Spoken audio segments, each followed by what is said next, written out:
I understand that. So for me, I just felt like someone had to kind of bridge the gap. Someone had to kind of bring the disconnect back to connected, because there's a very huge disconnect there because of the lack of the conversation being had. What is up, our fellow legacy ninjas?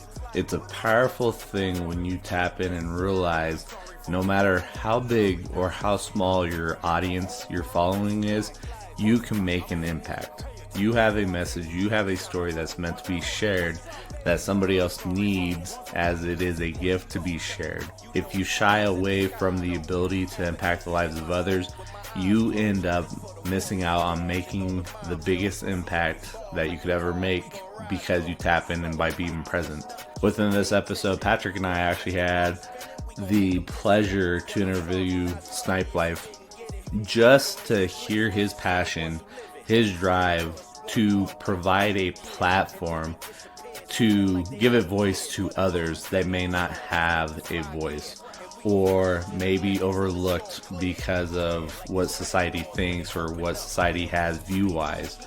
When you get somebody that's passionate and understands the power of the platform, it becomes unstoppable, and then it's a matter of finding people that come with you along the journey to go make that impact, to go impact the lives of others that may not have been impacted before. So within the episode, Snyp talks about having the passion and the courage for whatever that is for yourself, forgetting what others think, because we have the situation where sometimes we allow the views and the opinions of others to stop us from tapping in and making that true impact. And then the power of the support system. So those are just a few things that Snyp talks about within this episode. So other than that, enjoy the episode. Take the time really to think about what it is for you that you have the passion for, and understand you have a platform to go impact somebody else and make a bigger impact in the world because you showed up and you were present. People want to stand, try to ridicule. They just saying what they don't know. What's really crazy, I think, that you and I have learned through the podcast life, right, is just you never know who you're going to meet. Mm-hmm. Very, very true. Good morning. Peace, brothers. What's going on? How you doing, man? All right, man. Happy to be here. Hey, we're super excited to have you here and join us this morning. Snyp Life. I just want to dive right in, just so we have maximum amount of time. But we are live here on Facebook as well. Whilst we were transforming this into a podcast. But real quickly, if you wouldn't mind, Snyp Life, just kind of giving us a rundown as to all the different things that you do, man. Because I'm looking at this list and I'm like, I'm super. Oh man, yeah, that's a fact, man. First and foremost, the most dear thing to me is, being an advocate. You know what I'm saying? More than the music.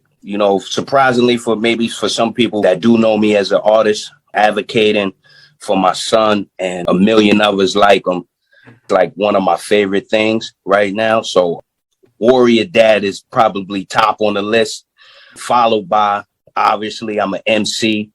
I don't like to tag rappers, just like a guy you just kind of give a startup kit to, a pair of tight jeans, a chain, and a chick, and that's a rapper. I more like to paint pictures vividly that make you want to go back and listen to later. I pride myself on being an MC coming from an elite camp of legends. You know what I mean? I've had my hand in a few other things, maybe we could jump into or not, but that's really where my passion is right now, being an MC, being an advocate. In New York, though, gambling is legal now. I actually used to be a bookie in my past life. You know what I mean? I actually run a sports betting website now. That's another pastime of mine. I love sports. I have a few cool relationships with a few athletes in the league, so keeps me amped, keeps me motivated. Love it, man. I think a lot of times people, and maybe you've heard this term, maybe people said this to you, but a lot of times they're like, man, you do too much, right? You do a lot of different things. You got your hands in so many different jars. How do you do it all? But for me, really early, I learned that the average millionaire has 7 streams of income. right? You go. Plus, when you like what you do, a lot of it doesn't feel like work, so you It's can work. easily take on more stuff. But kudos to you, man. I think this coffee mug is very relevant. It says, No work doubt. harder than an ugly stripper. That's a fact. Who works harder than that? So my wife happened to see that and get that for me the other day. Had a good laugh about that. But no, I respect the grind. I respect the hustle.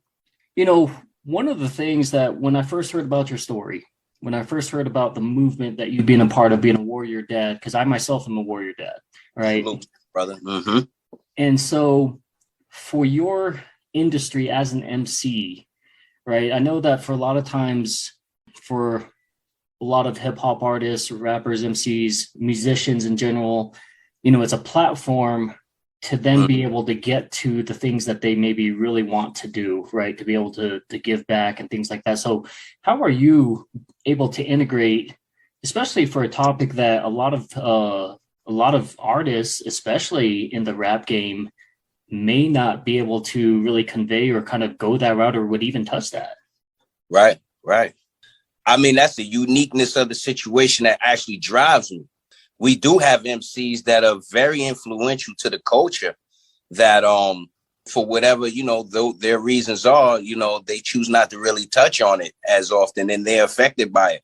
As a parent, though, one thing that I always like to give the benefit of the doubt to is that every parent isn't ready to have the conversation, regardless of what you do as a profession, you know, because parenting, you can't put parenting with being an MC or being, you know, any type of entrepreneur. Like parenting is something that's on its own. And when you are a parent of a special needs child, it brings different layers of defense mechanisms. You know, a lot of parents are very defensive about it. And I understand that. So for me, I just felt like someone had to kind of bridge the gap. Someone had to kind of bring the disconnect back to connect it, because there's a very huge disconnect there because of the lack of the conversation being had. And being as hip hop is a culture, one of the number one genres that influences the world, you know, this is a perfect platform, you know, to actually advocate and to speak on these things. So, you know, I just pride myself on having the courage to do it, because it takes a lot of courage, because you let people in and the internet and the world could be so cold. You know what I'm saying? So yeah, it's a gamble. But, you know, when you're passionate about something and when you stand for something, then, you know, your principles overrule what someone else might think. So here we are. Hip hop album. I have a whole hip hop album in. I've stood on sold out stages, and I've talked to special needs parents specifically in the middle of my set. People looking at me like, "Oh, what is he doing?" The DJ's trying to, and I'm telling the DJ, "No, hold it." Like, no, I'm going to say what I'm going to say. Like, know what I mean? And again, it's just the courage and just thinking about my son. My son is nonverbal. You know, autism has so many different dynamics, so many different levels. It's a spectrum. And we have high functioning kids, you know, and we have low functioning kids, and all in between.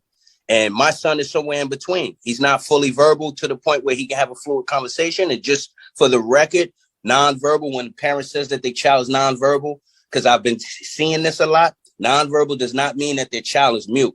It just means that the nonverbal just means that they cannot hold a fluent conversation as such as we're doing, but they understand everything. Yeah. You know what I mean? Yeah. So that's just kind of where it was based off of me feeling like I had to be his voice. I had to speak up for him. Mm-hmm. And I want people to know that he's cool. He's awesome. So are our other kids, all of our kids, you know, and it got to start somewhere. So, you know what I mean? Well, it's interesting because as I was going through the IG page, looking at different posts, seeing the story that's being shared, the first question that I have is for somebody like you, Snyp, that where you're at in your life, when you were told about the diagnosis for your son, right, how did that resonate, or where did your mind go to when you received that diagnosis information? And then the other thing that really spoke volumes was there was a post that you're like, I'm tired of not sitting back. I'm tired of not showing up. I want to show up and let people in, but it's a scary thing because what are people going to say? Like you said, the internet, online world is really cruel, cold sometimes. But hearing you stand up and say, I'm tired of this, I'm going to speak up and I'm going to show up is a huge thing, because that's what we're passionate about, is people speaking up, sharing their story, their mission. So when you think about that, the diagnosis piece, and then get into that point where like, I'm done, let me show up, let me give that that platform to allow somebody else to have a voice. What was that for you? How was that for you? Man, you know, for the record, I've been on this journey now for about 15 years, right? So 15 years ago, you know, we got the diagnosis. Obviously, I think like the average parent, you know, denial, defensive, depressed, disappointed. You know, I'm an athlete, played many sports as a child, very eloquent with words. So my first reaction is like, you know, this is my offspring. You know, he came from me. This is my DNA. How can this be? Like, look at me. You know what I mean? I really want to give the flowers, though. I want to give the flowers to my lady, to his mom. You know, she's the reason why I actually am so inspired, because I watched her as a mom. Unfortunately, a lot of our special needs parents don't have both parents. Kids, a lot of our special needs kids don't have both parents. I was just blessed to have for my son to have a mom that was so passionate from the gate. Like, she wasn't hearing it from the gate. It wasn't no moment of denial for her. It was like, oh, it's go time. Let me strap my boots up, because this is my baby and I'm going to go all out for him. And I've seen her in the meetings. I've seen her break down in the tears. I'm very prideful. I'm a stubborn guy. You know, I'm a tough guy. You know what I mean? To see that, it kind of broke me, because she's just as tough as me. I have a whole nother story with my lady that deserves its own topic. But she comes from a certain cloth. Let me tell you, she comes from a certain cloth. And to see that, it broke me and built me back up at the same time. Yeah. So I say that to say the first year to year and a half, I was mostly hands-on with him, more than mom, because mom was working. You know, mom ran a business. She had to get back to it. And, you know, I'm kind of entrepreneur, you know, MC. I'm kind of in between gigs.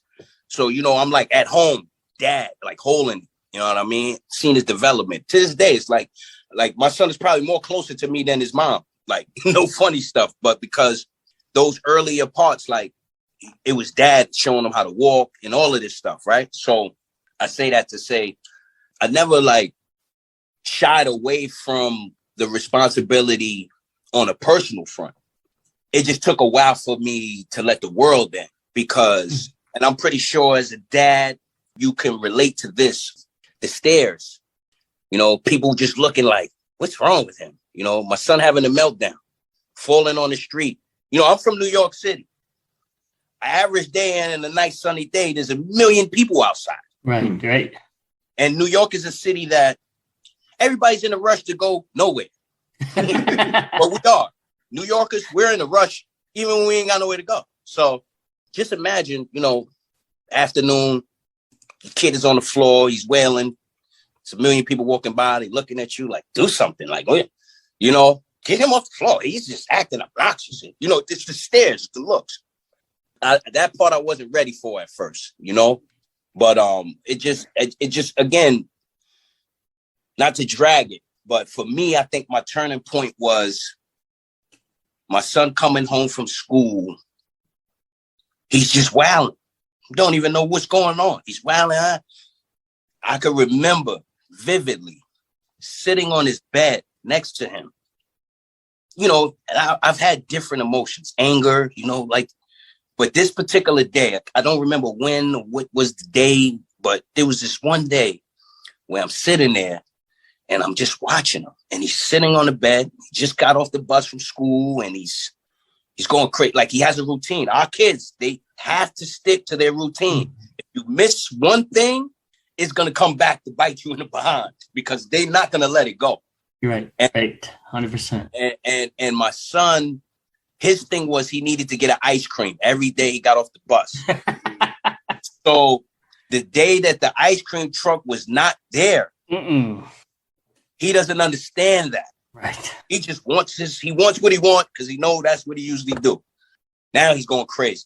Now I get him upstairs. I'm sitting there on the bed and I'm watching him. And something just came over me that day. It was like, damn, he's trying to express himself, right? But it's not reaching us. So it's frustrating him. So I picture myself being in a foreign land where no one speaks English. And I'm speaking perfect English. And I'm trying to communicate with these people. And they just keep looking at me like this, like, what's wrong? What's wrong? And I'm telling them, Trump. The whole world listen.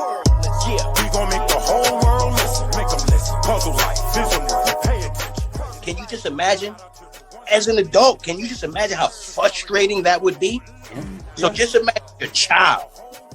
You know what I mean? And he can't get the words out. But I can hear it in the sounds that he's making. He's talking, he's trying. And that day just said, you know what? I gotta go hard for him. I gotta, because he knows. Like, he knows what he wants. He knows it's just that barrier. He can't get it out. And that's the frustrating. So that's where you get in the jergens. You know, parents, you know, jergens when that's where because they're trying to talk. And then the stemming, you know, the stemming is either calming him or it's exciting. Something like it's so cool or so fun that he sees or she sees that they're just stemming crazy. Or sometimes they're so overwhelmed that they stemming to calm themselves. So I'm just noticing all of these things as I'm learning. And that was the day that I made up my mind. I said, you know what? I'm going super hard. Everybody's going to know I'm going to be out there. I don't care what nobody says. I was like really on I'm prepared. I worked out. I was getting right. I'm ready to fight the whole world. Like, that's how I felt. I'm a warrior. I'm ready to go to war now for my son. Yeah. So it started with just having conversations with my friends. Because anybody that knows me in the real life knows that I've always had my kids with me outside. Since they were kids, you see me outside. I come through the hood. You know, I'm in New York. We come through the hood. My son is with me. I got my son outside. Yeah. So I started to have the conversation, and it just, you know, and then it just went from there, man. And just like one day I just looked up, and it's like, I'm here. You know what I mean? Like, for real. That's awesome. What I love about this, right? Even just now talking about, I see the passion coming out from you, right? With everything, kind of re-going through it, even though you've been doing this for 15 years, right? I think when I first got that diagnosis was kind of the first time that I realized that, I mean, when you have your child, especially your son as a father, right? Again, when you play sports and you have that stuff, you have ideas of what you want your son to do. Right. And I think that you also, when you get the diagnosis, you find out that you have a huge kryptonite in your life for the first time, maybe, right? And you realize that there isn't anything that you wouldn't do at that point. But then to hear, because in your mind, no matter what happens, you know your kid is perfect to you. Right. But the minute that somebody else says, well, against standards, your child, your son is not perfect. And they don't directly say it, but that's how you feel. So immediately this kryptonite all of a sudden gets so huge where it almost kills you inside. Absolutely. Yeah, I died. I'm on my third chapter in a different life. I done died 100 times. Trust me. Exactly what you mean by that. But like you said, you know, as you start to learn and understand, you know, I think custom or traditional world basically turns around and puts us all in the box, says you all learn this way. And what you come to find out is that kids on the spectrum, if we just go to them instead, and then we learn about how they operate and again, you look at all the people that have been documented that probably was on the spectrum, that was undiagnosed. Misdiagnosed. Yeah. And a lot of them are just, you know, I mean, we talk about Thomas Edison, Tesla, right? All these guys, all these inventors, all these guys who focus on just being good at the one thing. And a lot of times if we understand that, then we know how to better work with the kids on the spectrum. And a lot of times they're still teaching us even more because they focus on just the one thing. Right. And so like you talked about also with the routines, my son, I remember one night, it's probably like 3:00 in the morning. And I was like, I thought I heard something downstairs in the kitchen. I'm like, I don't know. So I get up in the morning and I go down there and there's a butter knife and it's kind of in this little circlet that holds all these things. And there's one butter knife in there that's got all of this grape jelly inside.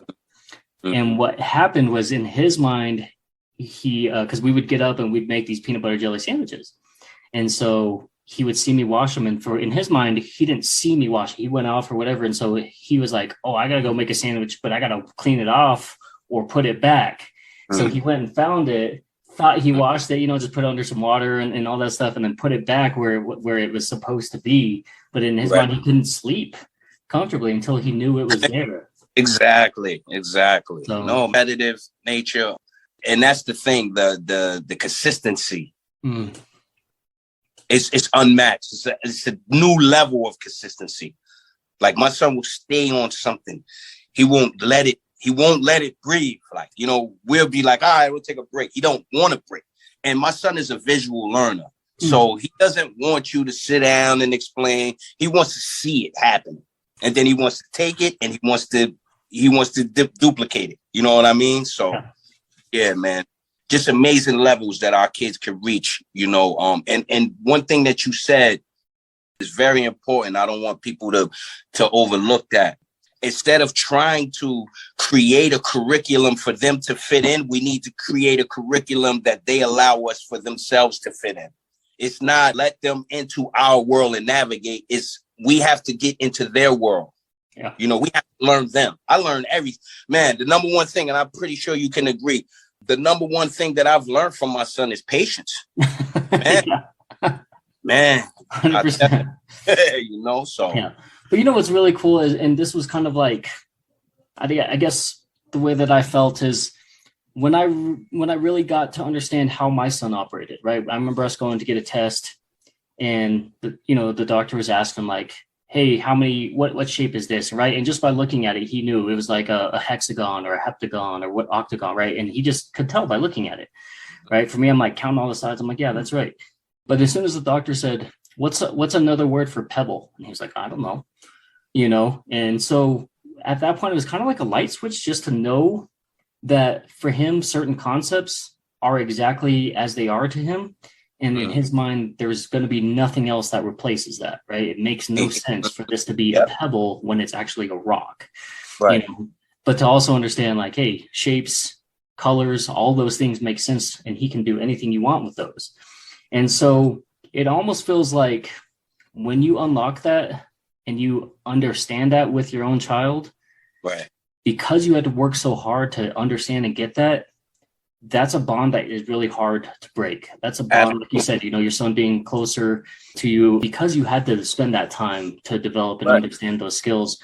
But it also is like you feel like that you have a bond that parents don't have with their kids. Not saying that they don't have this special bond, because everybody does, but because what you had to go through to be able to have conversation. Right. You know what I mean?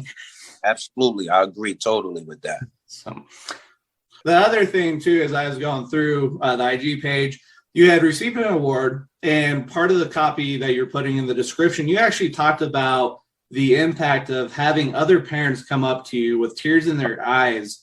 And just to, like, from an outsider and kind of understanding the impact of your story, the impact of putting out that bigger vision, that bigger mission, when that took place for you and you get the feedback that people are listening and people are desperate to have somebody that's there for them, that's leading that charge, when that took place for you, what did that do for you in regards to leveling up and saying, okay, time to go really super hard? Because it sounds like you've already tapped into that, but now you're going to that next level. So when you got that feedback, what was that for you that tapped into the next level for whatever it was for your craft and your art?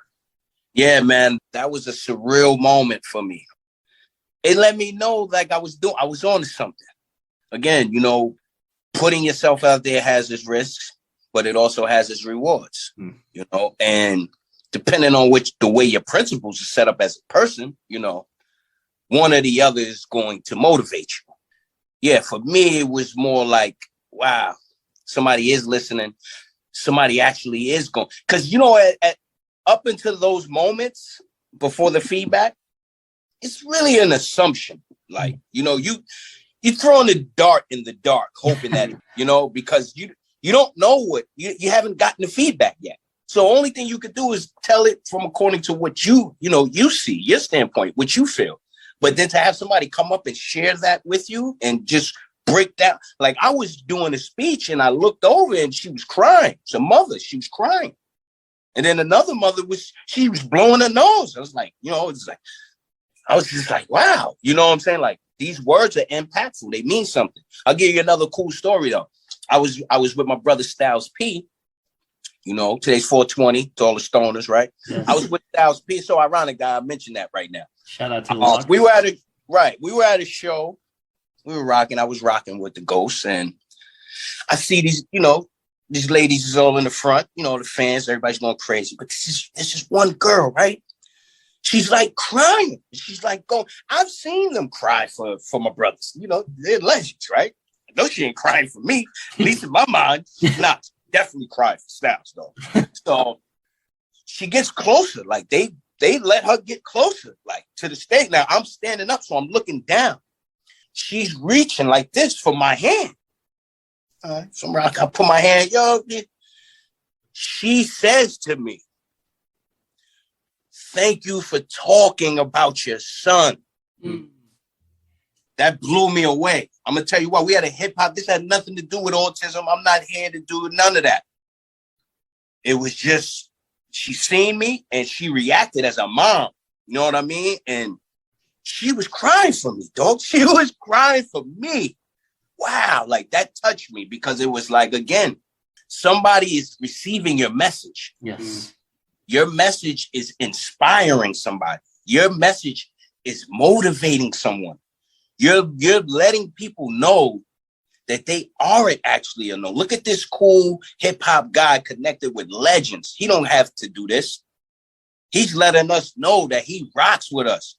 Mm. And for that is what spurs me on.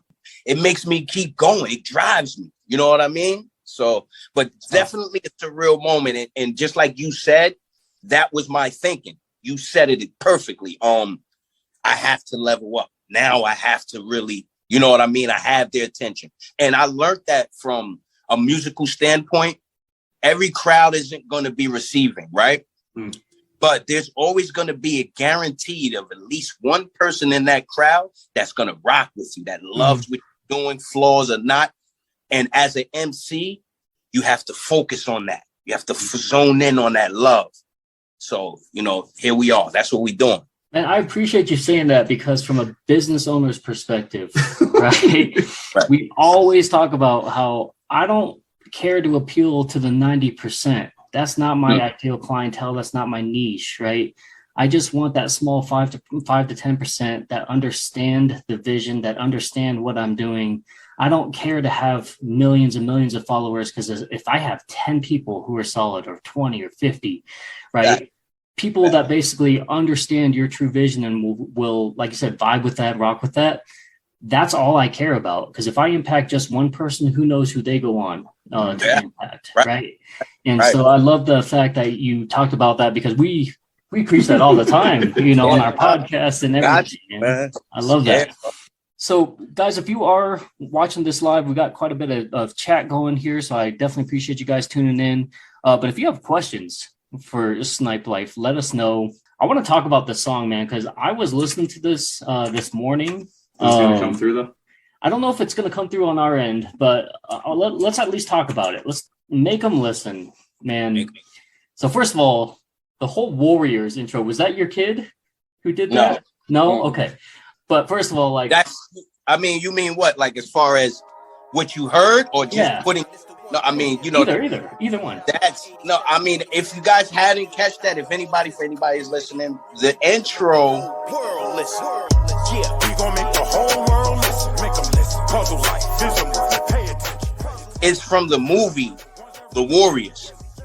So there's a scene, again, this is a classic, movie. There's a scene where he's telling them to come out to play. So I just wanted to use that as an intro because as far as I'm concerned, any parent that steps in that batter's box day in and day out, whether they get struck by the pitch or they trying to hit the home run, they don't never give up and they don't only just advocate for their child. They want to see the development of all our children. Those are warriors. So I wanted to address, this is for all the warrior parents, the moms, the dads, the bonus moms, the bonus dads. You know what I mean? So they're all warriors. So yeah, we just wanted to just kind of, give them a calling card.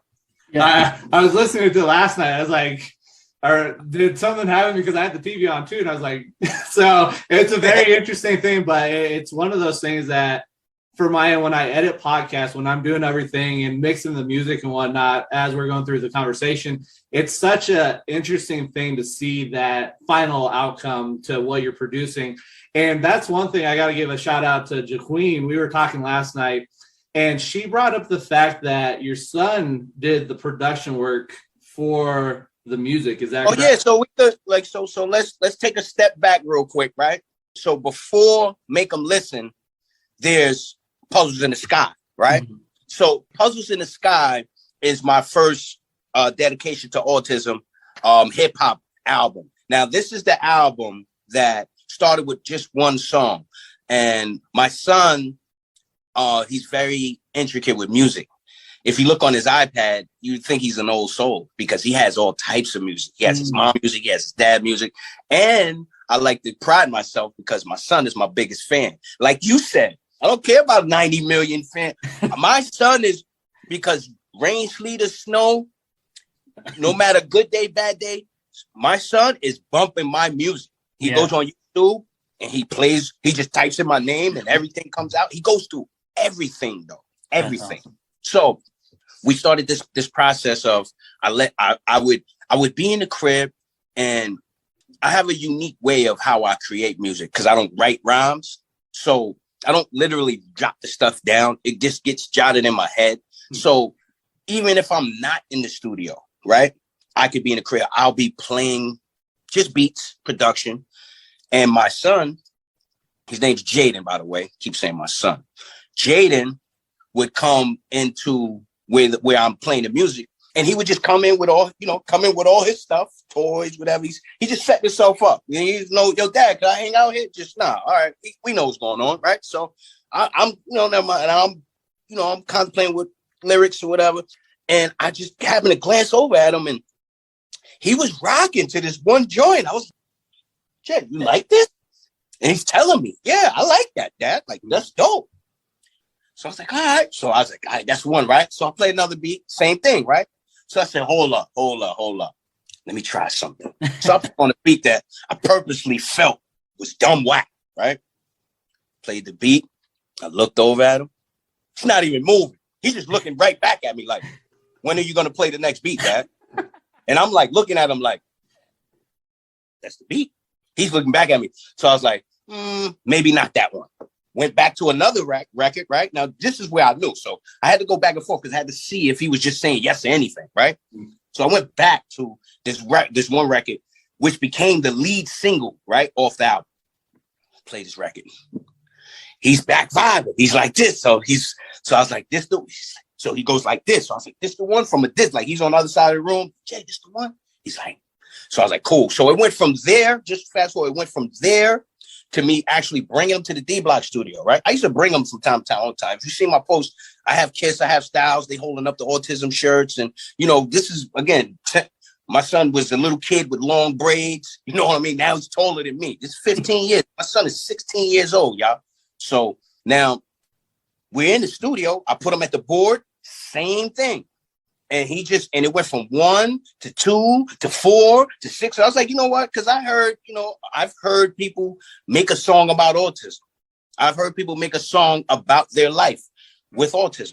Super dope. Kudos to those people. But again, I have a bigger mission. I'm not just doing it for my son. I'm doing it for your son. I'm doing it for his daughter.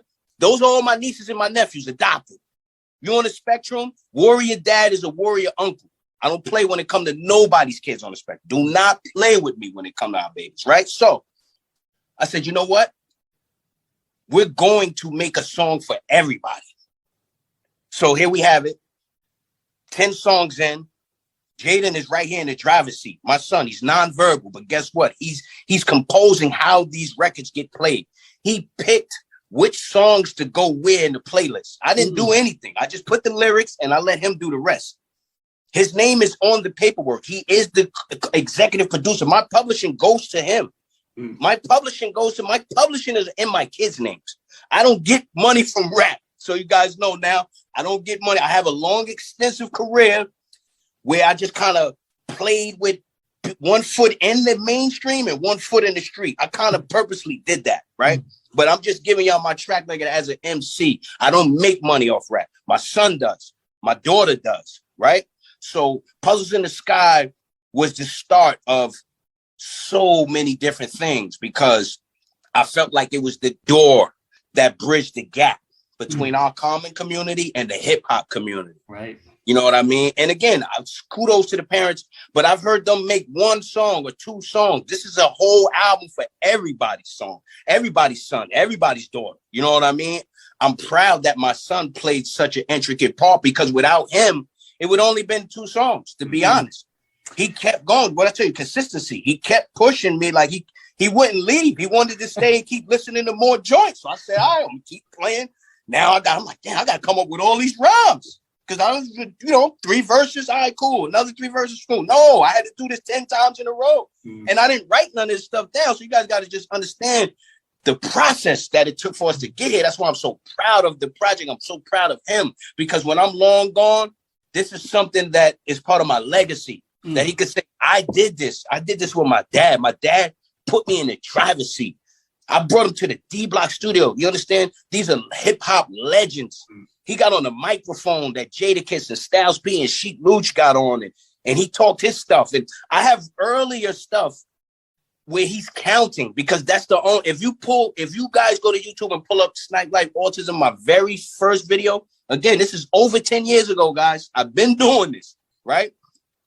He could only count. That's the only thing you could hear him do clearly, verbally at that time. So I put him on a record and I let him count to 10.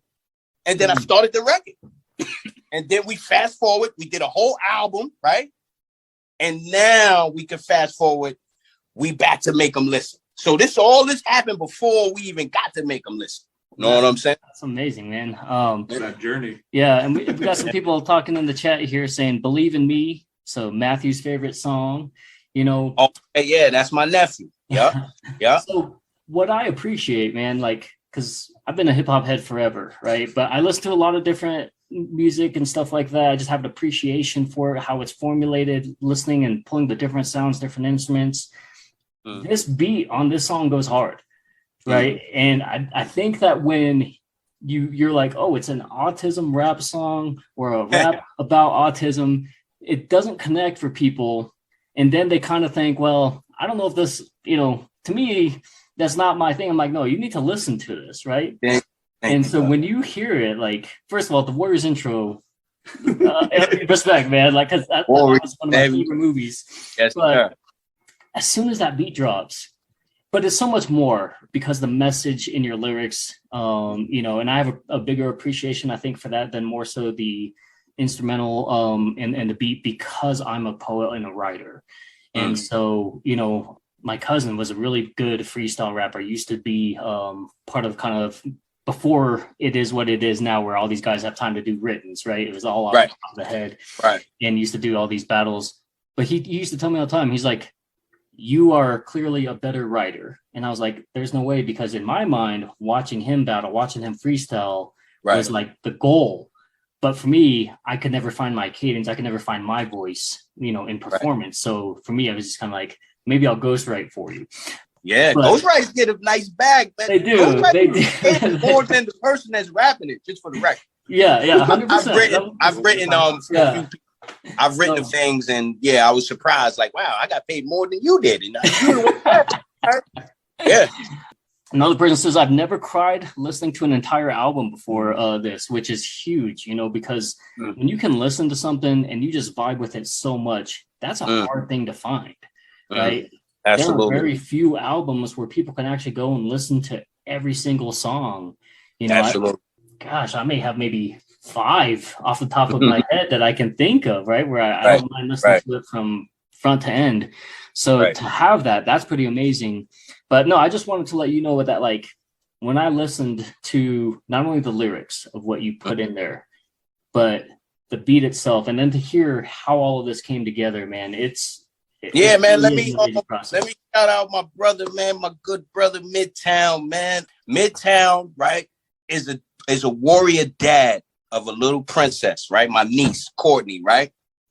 What is so cool about this whole brotherhood is that, like, I met this brother just randomly through probably some people, you know, he wanted to interview me, right? And when we talking about autism, awareness, and acceptance, we can't forget the acceptance part, guys.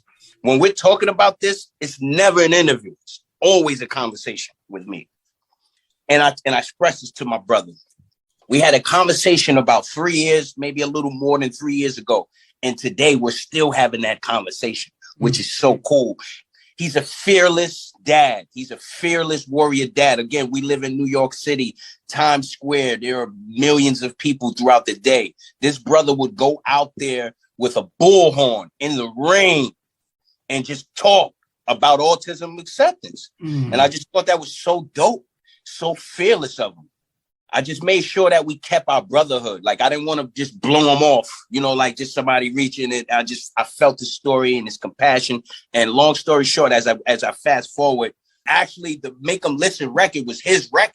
He's not really a rapper though. You know what I mean? It's not established, you know, it's not, you know, you don't have a domain with fans, you know. So he made this pretty much just for the love. But I felt like it was bigger than that. So in case you guys didn't know the story, let me just give it to you. I told him, because the record was just like a freestyle over a YouTube beat. Somebody else's record. It's not even his beat, right? So there's no way you could put this out, right? So when I heard the record, I said, nah, I'm getting on that record. I chose to get on that. I didn't have to get on that record. I chose to get on that record. I created the narrative with the Warriors and all. I changed what he had. He just basically had it, which was super fire. That's why I got on it. If it was whack, I would have never got on it. Right. I felt the message was so powerful. Like you said, the message, I said, nah, I got to get on this. We got to push this. So I took it back to the studio. I had my producers reproduce the record. So we changed the record. So when you hearing the dope beat, I'll shout out my brother, Light Beats. That's one of my little bros that's a producer.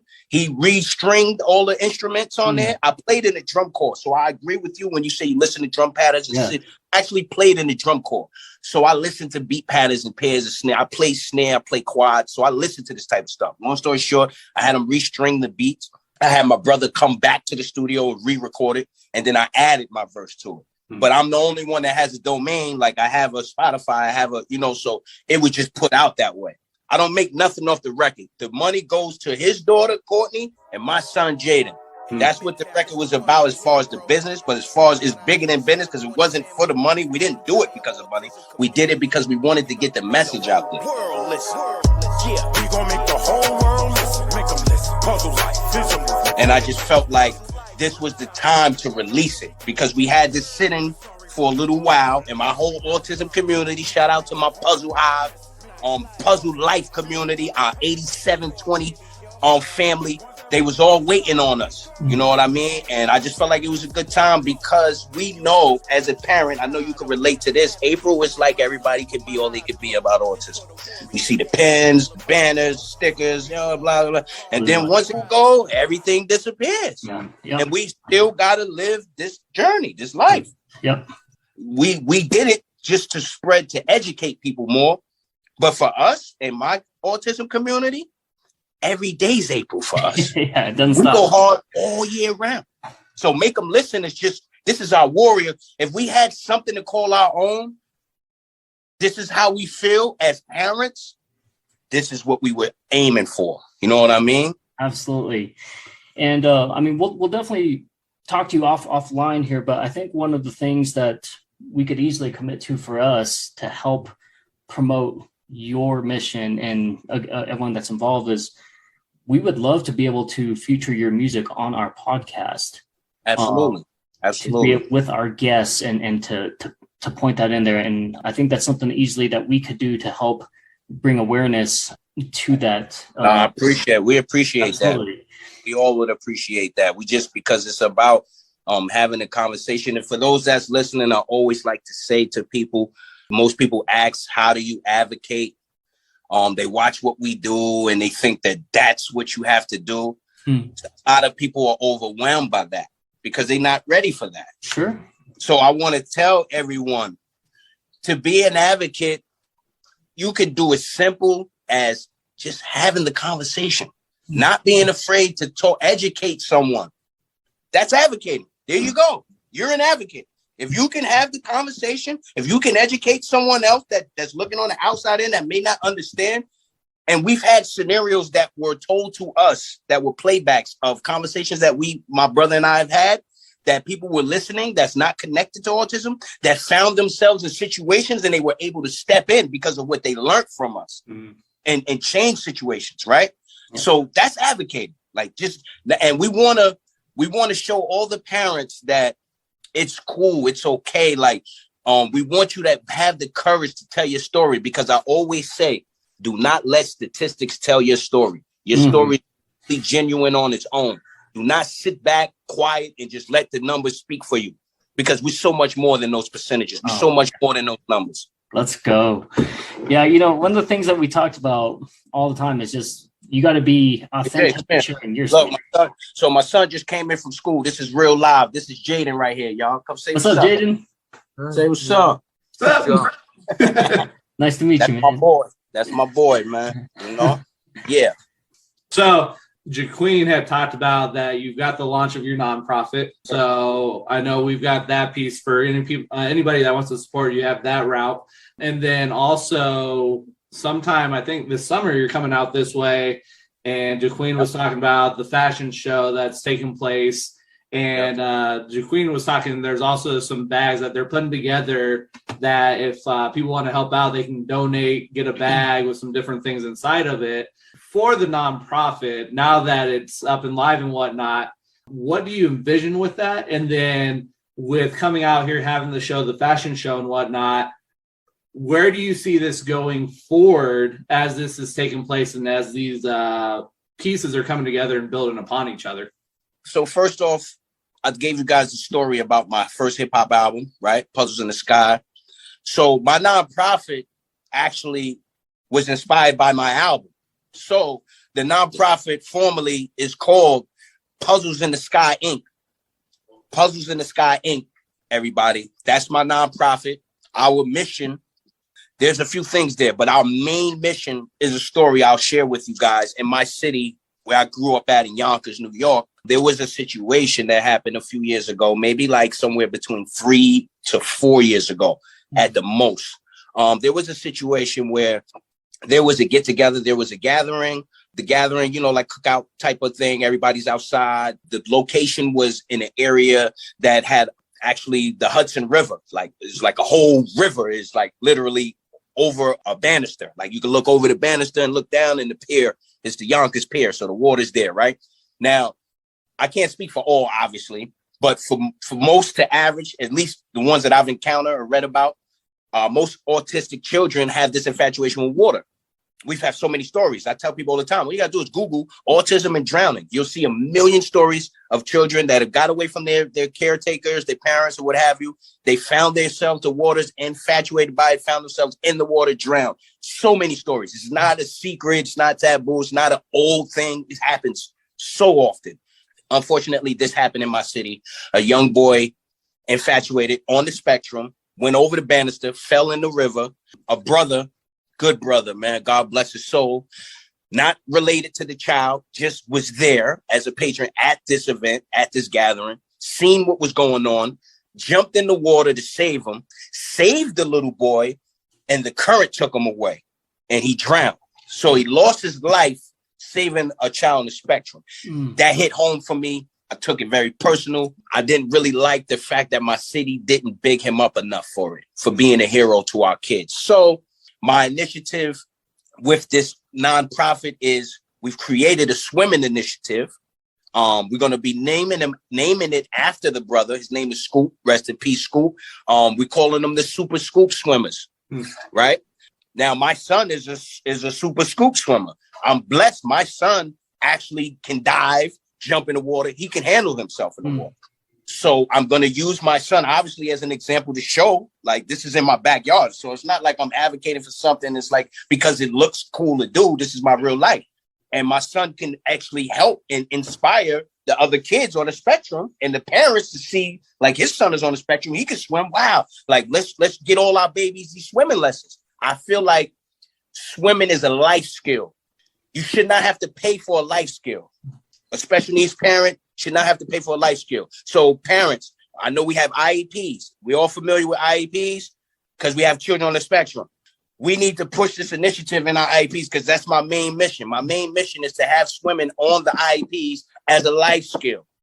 So, of course, we're going to be focusing on cognitive, social independence. We're going to be focusing on all these things. My son is 16. He's not a little baby all cute. Oh, when they become young adults, they get a little more tabooish to the public because it's like he's a grown man. Like, yo, he's a grown man. No. So I have to make sure I have something in place for my son and people at my son's age. But the one thing that doesn't discriminate from any age is swimming. And there's no initiative that focuses on that because of the reason. Some programs may have swimming. Great. We need as many as we can get. But if you heard my story just now, this personal story of why I'm inspired to do it in my city, start and take this worldwide, is because of that reason. And bigger than that, which I didn't hear anyone talk about, is advocating about these IEPs. I've sat as a parent. I've sat in so many teacher conference meetings, so many IEPs. There's no parents show up to school. And then you got an IEP meeting full of people with this degree, that degree, But I always tell the parents, life experience trumps all the degrees you could get. I don't care. You come in there and try to be all smart. I don't want to hear that because I live this life every day. And the parents need to have that confidence to know they just read this stuff off of books. They don't really have the full they value you. So you got to be that mouth. So you got to speak up for what you think that your child needs. You know what I mean? And again, not to drag it and go all crazy, but Puzzles in the Sky Inc. This is what we advocating for. We're going to get our babies to be able to swim. If they find themselves, unfortunately, getting away from someone and getting in water, we want our babies to know how to handle themselves in that water. You know what I mean? Yeah. Puzzles in the Sky.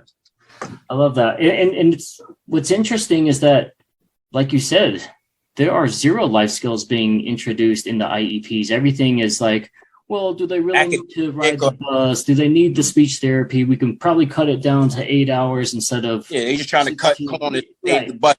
Right. Exactly. So I love that. Let us know if we can help with the initiative to maybe try and do something out here. I'd love to, yes. As we're thinking here, I actually have, I think, a really great connection. It's a startup company. Can't necessarily say what they're working on live because I did have an NDA, but it's, no doubt. Yeah. But it aligns, I think, a lot with what you're trying to do, and they're in those beginning stages. So if there's maybe some collaborative effort between here and New York, could fast forward that process, and to get you guys maybe on that, I think aligns exactly with what you're doing. So I will definitely reach out to kind of set up another meeting in regards to that as well. Whatever we can do to push to keep the initiative and the journey. We need as many as we can get, and that's the thing I just want to say to everybody out there that has an organization. I did realize that we need to really be strength in numbers, guys. Like, a lot of organizations kind of like try to just shy away. It's like parents. Like, when you meet parents in the community, they like, yo, they all for it, but then they kind of shy back into their comfort bubble, But in order to change laws, in order to influence politicians and elected officials, we need the strength in numbers. We need more people to stand with us so that they can see, like, these people are not playing. Like, it's kind of like, I don't want to say, but it's kind of like, let's not be selfish. Let's think about legacy. Let's think about things that we can leave behind that will make a mark. Here we are 30 years later. We still talk about Dr. Martin Luther King. We talk about Malcolm X. We talk about all of these great activist initiatives years after they're gone. Like, I want to be that guy. I want people to talk about, yo, this was so cool, Puzzle in the Sky, and they teamed up with this guy and this company, and they brought all of this awareness, and it's 1 in 44. It may be lower than that. So what are we going to wait for till it's in your backyard? Don't wait till it's in your backyard. You know what I mean? Let's take the stand now so that we can have something for these babies. Just a lot of young parents, they uneducated, they're in denial, they're coming up through the ranks. We need a system in place.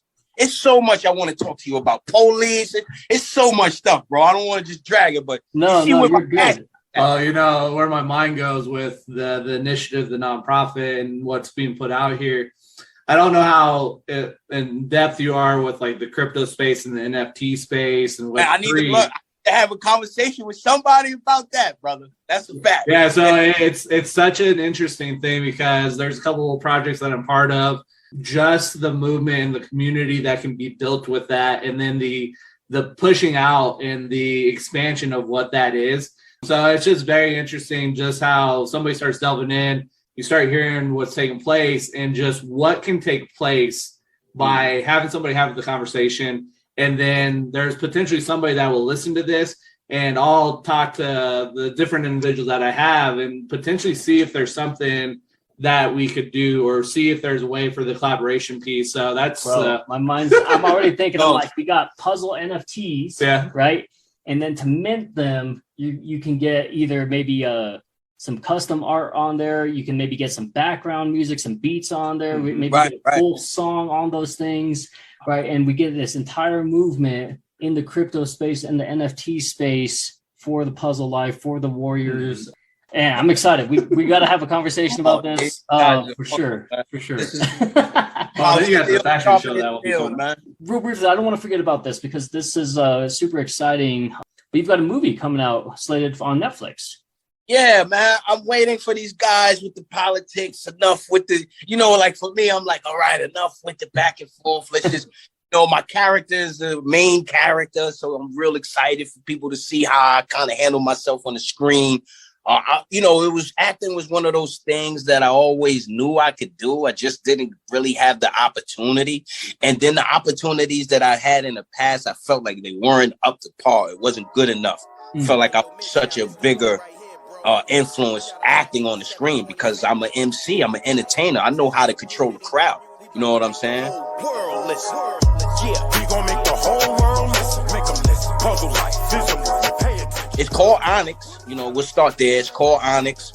Again, I don't want to give up too much because, NBAs and, we waiting to get the final thing. But yeah, it should be on one of these. Let me just say one of these streaming or home streaming services, whether it be Netflix or Amazon Prime, but that's where, that's where we're kind of landing. This isn't like a YouTube web series, which I was informed before I started because I didn't want to do YouTube web series. So, but this is just another urban tale. It's a lot of action. It's really dope. I really did my thing, not to toot my own horn, but I did my thing. I had someone reach out to me through mutual friends, one of the writers from the other Netflix joint called Top Boy. They was interested in just seeing how my character developed and how I handled in the situation. So for potential roles. So I think acting would be something really dope for me. So I'm excited for it to come out. You guys will be the first. I'll make sure you guys get the trailer. I have a trailer, but I'm not supposed to let it go yet. Unfortunately, it sucks. I'm telling you guys, I've been talking about this thing. The pandemic kind of pushed us back. So we're a little behind schedule. Yes, definitely look forward to it. Again, just for the record, it's called Onyx. I'm one of the main guys in it. And it's like a movie that spins into a series. Awesome. We're excited, man. Especially after, having this time with you today to learn more about it. Corey wants you to DM her that trailer. And I guess that would lead to, again, my mind always starts immediately going to what's next, right? Collaboration, all these different things. So with the movement that you're a part of and that you're creating, right, with this tribe, have you thought of maybe kind of putting out a documentary that talks about everything from the beginning to Absolutely. With all this Absolutely. Stuff? Absolutely. I have some footage now. I was already doing that. We were just documenting Jaden's journey and a lot of the events. We've done a lot of events. I've just tried to do my part. Again, as a dad, there's a lot of dads that are not in their kids' lives, unfortunately.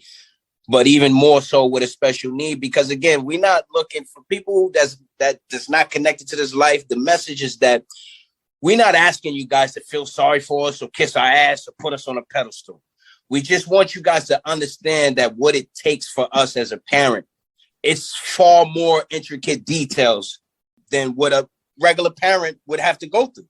The things that we have to go through before we even get out the door, the sleeping disorders, the eating disorders, the meltdowns, like, you know, so we just ask the rest of the community to have the compassion for the everyone's aware of things that's going on, but you know, the compassion shows that you accept that this is our place in the community. We have to, this is our role, you know, and it takes a village.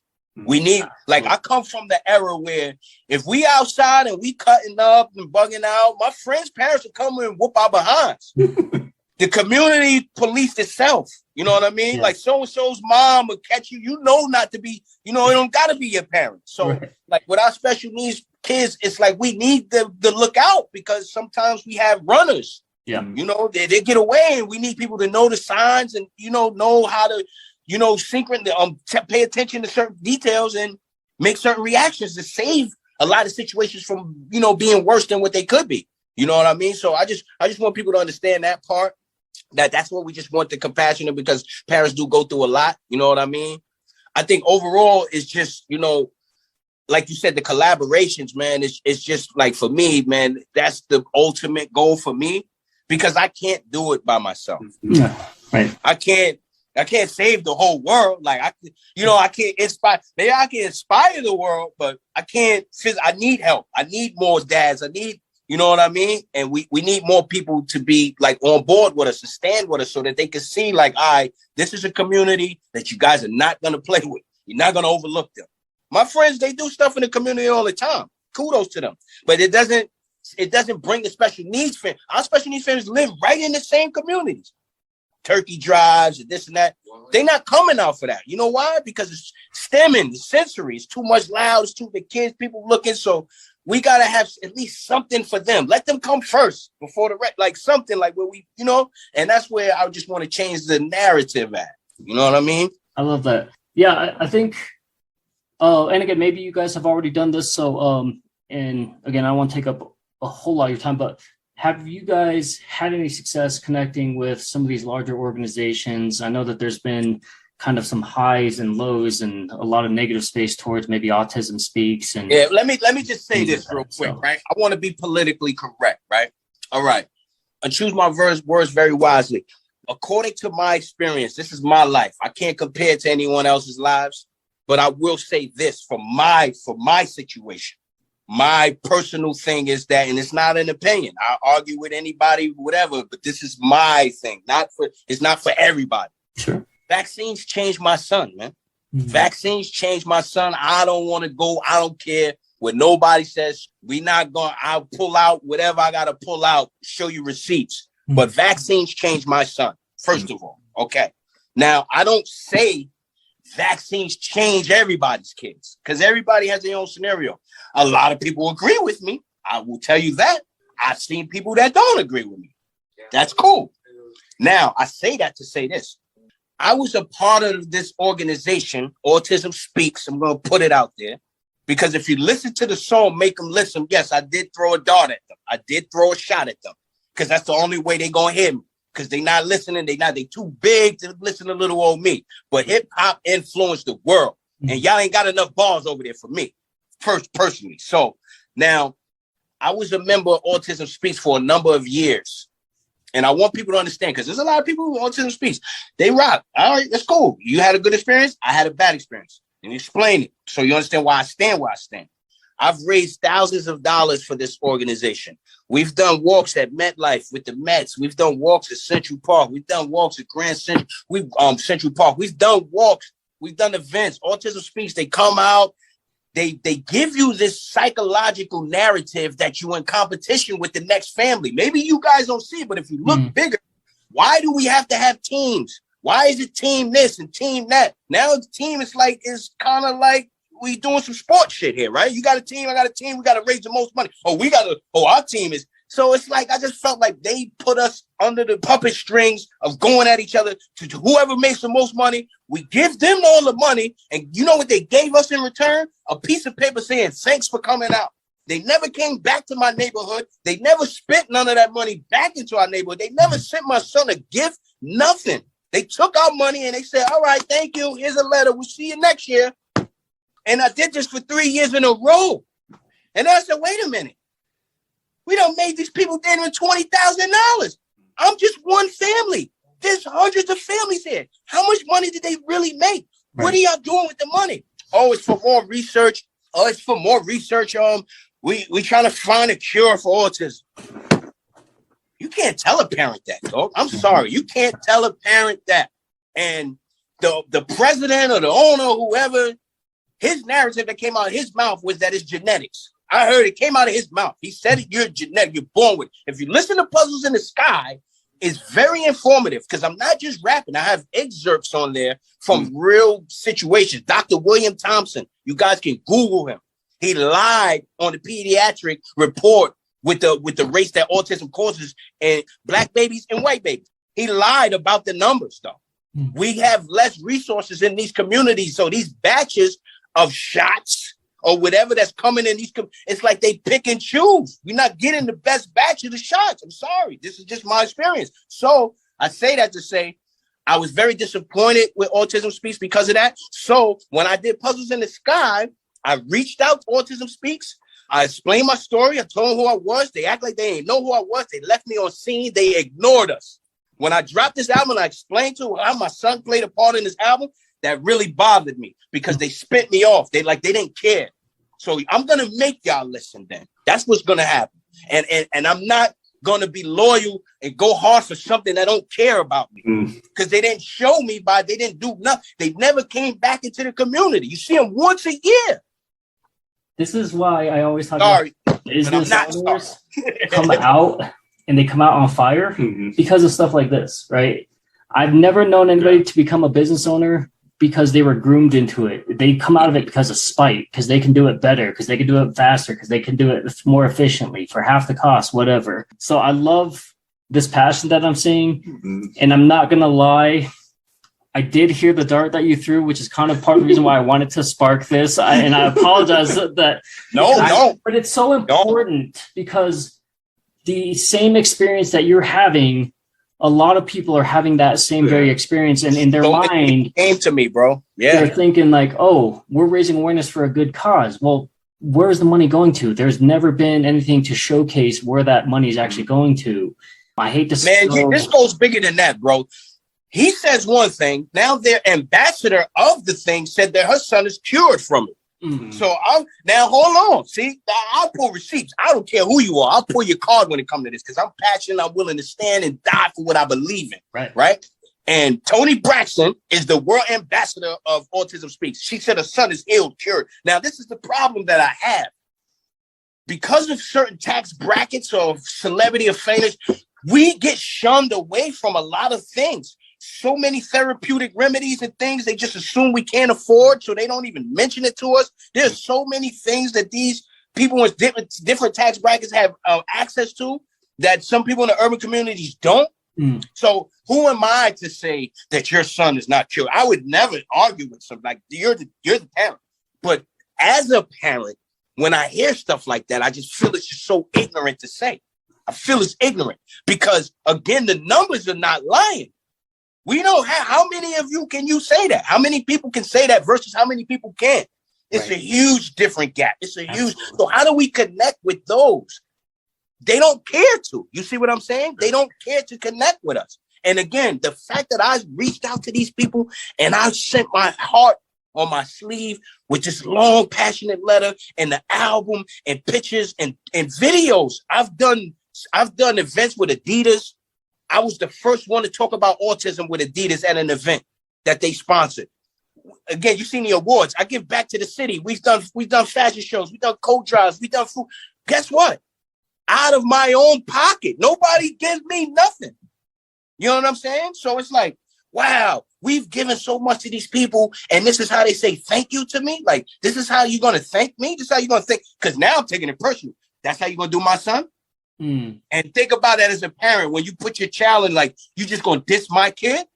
You see how that infuriates me. It makes me want to go hard. It makes me want to show them and prove them wrong that you can't do people like that. Because we go hard for y'all. World listen. Yeah, we gonna make the whole world listen. Make them listen. Puzzle life, vision movie, pay attention. We go hard for this thing of ours. You know what I mean? You can't do that to us. So, Puzzles in the Sky, Autism Speaks is cheap. Y'all need to talk to us. Let's go.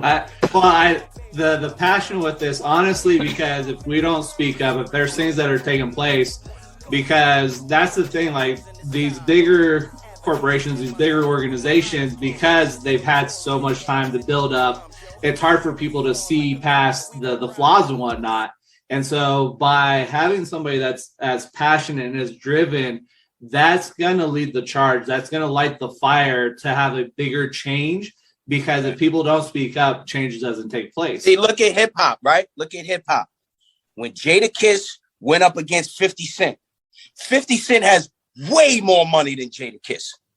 But did you think the money is what influenced the people? He had the people. He had the streets. He had the people. So that overruled the commercialness. So what I'm saying is, what we say here is, like, because you this big corporation, you think that you just can do that to people and nothing happened to you. You know, like, there's no repercussions. But when you go and you're from that soil, when you're from that cloth, you're from that pain, that struggle, that journey that so many families can relate to, they get behind that. And that's a rally cry. Like a boxer coming to the ring. What's his theme music? Make Them Listen is our theme music. We just saying, hold up, everybody, hold up, stop. Y'all thought autism was just this thing. Wait, like you said, I'm so glad you said that. When people think about how do you make a song about autism? Here you go. I'm giving y'all the blueprint. I gave y'all a few blueprints. I gave you a whole album. This is how you do it. This is a way. And then we gave y'all Make Them Listen. Me and my brother Midtown. We showing y'all. This is because we could make it cool. This is a song you can play in the club. You're like, oh, this is vibe. It's a vibe. It's not like, I think people think you were just going to get up there and start preaching to have a lecture over a beat. Nah, this is real rapping. We bars. I'm a bars man. So it's like, this is something you can actually don't pay attention to nothing other than just listening to the music itself. Let the music dictate for you what the message is, you know, and that's what we aim for. I'm going to put this on my calendar because it's easy to remember. 4/20/22, right? Excuse me. One year from now, I'm gonna come back to this video. Facts. What I envision from what I'm hearing, not just from the passion alone, but you know, the talent, the music, all these things are there. So I don't know, gosh, must have been probably about 10 years ago when Christian rap started to really take off, right? You started getting these guys like Lecrae, you know, Takashi and his crew. And I remember that first time I heard his album, it hit really hard. And everyone's like, Christian rap doesn't hit hard, right? We're used to something. And then it started coming out and we're like, whoa, this is really serious, right? So I feel like that this right here is a movement, right? It's not just music. It's not just, and I really feel like that 1 year from now, people are going to be like, wow, I did not know that people or these rappers who are really into community and making these movements, like, you got to hear this guy. He raps about autism, but it's crazy, right? In a way that this is going to be the start of that. So from 1 year from now, we'll come back to this and then be like, you know, but again, I mean, you've been building this. You said 15, 16 years, right? So, so it's, you know, for me, I'm grateful that I'm able to see an era, a space and time now where there's more advocates, there's more people. Because you guys got to remember, if you think back, you know, when I first started, no one was really having a conversation. Right. There was no one for me to relate to. So I just had to just go off of what my own, you know. Now to see that there are other people and their stories are coming out and meeting people. Look, I'm having a conversation with you guys. Like, for me, it's so dope because we've come so far from not really being accepted, you know, and we're not all the way there because, again, parents, same thing, IEP meetings. They tell you, oh, your child, you're meeting the milestones and all that. And it's like you're supposed to breathe a sigh of relief and fall back. No, parents, you got to stay on it. Because guess what I did? When they say, oh, Jay, here's the speech. Yeah, well, guess what? Thank you. We appreciate it. We want more speech. They said, oh, physical. Yeah, we want more. We want more. And they kept looking at us like, Okay, like you can't settle for less. Right. Always want more. Never give them the impression that you're satisfied. You know what I mean? So I had those swim lessons. Right. So I just want to it's a fact. It's a fact. Yeah. No. So as we're finishing up here, and it's these type of conversations that it's like, man, if we could just keep going forever. I know, bro. But we want to honor your time because honestly, we're very grateful that we have had the opportunity to have the conversation. Just because we started, we never thought we'd ever get here having a conversation with somebody like yourself, Snyp. So we do honestly appreciate you jumping on, coming joining with us. As we're wrapping up here, what's that one last thing or couple things that you just want people to leave with? Maybe stun them and have them think, and you're like, all right, cool, let's walk away, come back to this conversation later and see where you're at that time after just thinking about it. Right, man. I mean, the message is in itself, man. Just want people to know, like, again, I want to leave you guys with this hip hop analytic, right? Styles P said a line. The only thing that matters when you die is what they thought of you, right? Now, this is in amongst of a bunch of ill bars, but that line stood out to me, right? And I always leave, like, I go live, right, on Instagram every Thursday at 4:00 for over 3 years, for the past 3 years. Every Thursday, 4:00, my brother Puzzle Life, Midtown and I, we go live, right? And I tell parents all the time, what do you want? How do you want people to view your kids? What type of respect, acknowledgement do you want people to have for your kids when you're gone? Now, the answer to that really is more along the lines of what you do to impact this world before you leave. You will see the results of what you've done when you're gone. You won't really live to see the true results of what you've done until you're gone. So if there's anything that you can hang your hat on, how do you want people to treat your family? How do you want people to treat your kids? So it goes back to that line. The only thing that matters when you die is what they thought of you. So if you're doing things that are influential, that are inspirational, that are motivational, that are changing people's lives, that are helping change and shape narratives, your legacy is already submitted. So when you're gone, your kids, your family members will be treated with the utmost respect for the work that you've done while you were here. And I think that we need to start training ourselves to think about what we're going to leave behind, because we're so focused on what we're trying to do day to day, how successful we're trying to be, how rich and all of this, but we can't take none of that shit with us. And the one thing more than money that's going to submit your legacy is your influence. Your influence is going to submit your legacy way more than whatever money, because they'll blow that money and they don't give two shit. They'll be blowing that money and forgot about you while they blowing your money anyway. But your influence, you can't never change, shape, redirect, change the narrative. Your influence is your influence. So I just always, like, for me, Puzzles in the Sky, like, this is why I'm doing it. I'm not doing it. I appreciate the flowers. I appreciate the people that give me kind words that motivates me. I want you guys to know, no matter how big or how little, I know some of the famous rappers, athletes in the world. I treat everybody the same, whether you I don't care who you are. If you're passionate, if you got love, if you support, I got the same love for you. And this is just something that I want to leave behind. It's not even really for now. I already know that. It's a time capsule. So you guys dig this shit up 30 years later, dig up this conversation, our kids, and say, wow, they was going hard for us in 2022. It'll probably be 2052 by then, but who knows? Lord willing, we're going to see most of the change. Lord willing, we'll be able to see more acceptance, to see more, of what we're trying to strive for. But this is just, it's like we're going to pull out the red carpet when I'm gone. You're going to cut the ribbon when I'm gone and just speak highly of me, like, because I went hard for y'all. You know what I'm saying? Word up. I love it. No, man, thank you so much for your time. I mean, God, there's so many, we call them audio nuggets, right? Yes. For our podcast. There's so many different pieces. I think I like that. If I can extract one that just embodies the entire conversation was warrior daddy's warrior uncle, right? I mean, you talking about this whole community piece and this collaboration piece. And to me, that speaks volumes. I think that speaks volumes for who you are as a person and what you're trying to accomplish. I feel like that this is really just the first of many conversations that we're going to have. Oh, yeah. To be able to grow and support this. I mean, it's a huge initiative, but it's an important one. And I think that's one that, like you said, after the month of April, kind of falls by the wayside. And if we can change that so it is a 12-month awareness program, that it is a 12-month, 365 days, 24 hours in a day, right? Because that's what we got to deal with, you know, right. as warrior parents. So no, I love this, man. And again, we thank you so much for your time. We'll make sure that we get all the links out to people. If you're watching this, thank you so much for just kind of tuning in. Shout out all the special needs parents, kids around the world. To have special needs doesn't mean to just have autism. We got nephews in our community that have Down syndrome.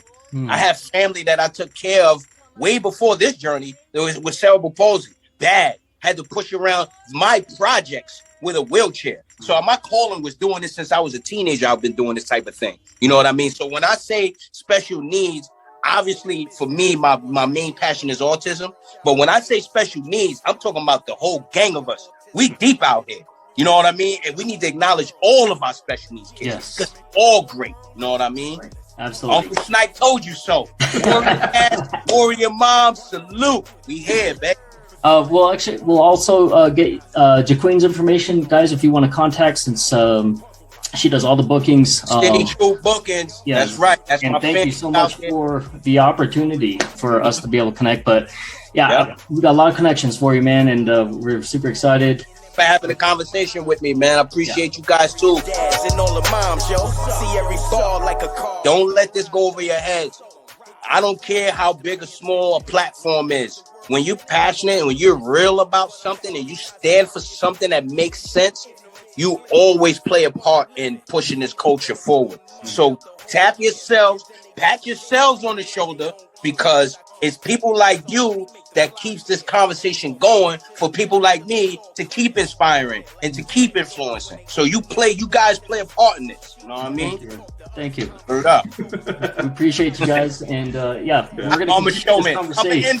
I can't help it, man. No, we appreciate it.